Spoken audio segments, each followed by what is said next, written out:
Poland के प्रधानमंत्री tusk का अमेरिका पर हमला, कहा 50 करोड़ यूरोपीय 30 करोड़ अमेरिकी से गुहार क्यों लगा रहे हैं। टस्क ने कहा यूरोप को अपनी क्षमता पहचाननी होगी। ये काफी आक्रामक बयान है एक तरीके से, और आप देखिए कि पोलैंड इस पूरे युद्ध की शुरुआत में सबसे आक्रामक बयानबाजी करता रहा है, सबसे एग्रेसिव पोस्चरिंग यूक्रेन के बाद अगर कोई देश कर रहा है तो वो पोलैंड ही है।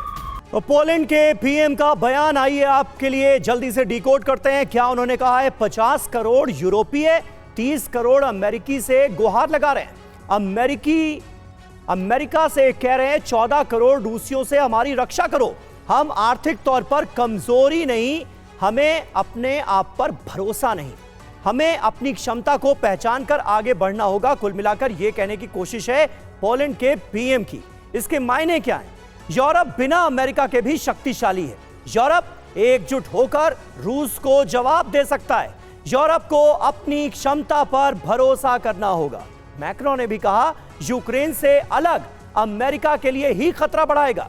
यूक्रेन की सुरक्षा के बिना रूस और चीन के खिलाफ सुरक्षा कमजोर होगी, ये कह रहे हैं मैक्रोन। मनीष, इस बयान के मायने क्या हैं? देखिए, दिलचस्प बात यह है कि ये वही पोलैंड के प्रधानमंत्री हैं जिनको 1.5 घंटे तक ट्रंप ने वेट कराया था। याद है आपको पिछले हफ्ते जब तस्वीरें भी सामने आई थी। लेकिन इसके बावजूद भी पोलैंड के प्रधानमंत्री जो कह रहे हैं, देखिए ये सच है कि आज की तारीख में ये सब बयानवीर हैं, लेकिन हमें ये नहीं भूलना चाहिए कि दुनिया में सबसे अधिक जंग किन देशों ने लड़ी है।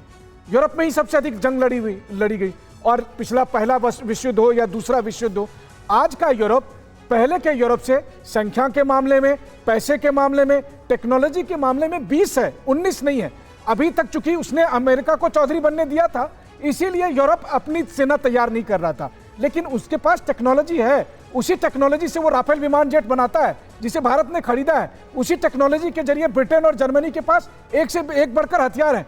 ऐसी स्थिति में खतरा बढ़ा है। खतरा इसलिए बढ़ा है क्योंकि जिस तरीके के युद्धोन्माद का नया चरण यूरोप में दिखाई दे रहा है, और जिस तरीके से ये सब देश एक दूसरे को उकसा रहे हैं कि अब हमें अपने कमान संभालने की जरूरत है, ऐसे में इस बात का खतरा बन गया है कि रूस बनाम यूरोप की सीधी जंग ना हो जाए। जी ठीक है, बिल्कुल। और ये स्थिति बयानों से तो लग रही है कि बनती जा रही है।